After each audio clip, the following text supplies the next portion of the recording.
So my first takeaway for activity 12 was participants described children as influencing purchasing patterns in a variety of ways, including crying or negotiating with caregivers until they agreed to purchase a desired item or by putting desired items in the cart. And I know this is something my mom definitely dealt with because I have a twin brother and an older sister, and anytime we went to the store, we'd be putting Oreos or Goldfish or just anything that we particularly wanted in the cart. And if she took it out, we'd start crying or throwing a tantrum until we got our way.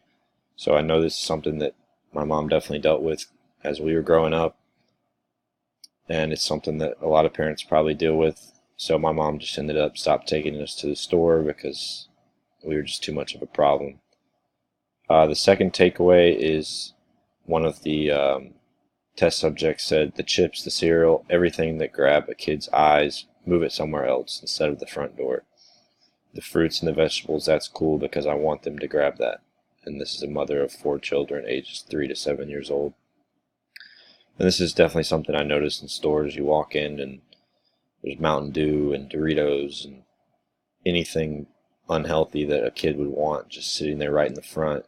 But you have to go searching for fruits and vegetables or anything that's healthy. It's usually in the back or on the sides, but everything that's unhealthy is right in the middle of the store. So I found that pretty interesting.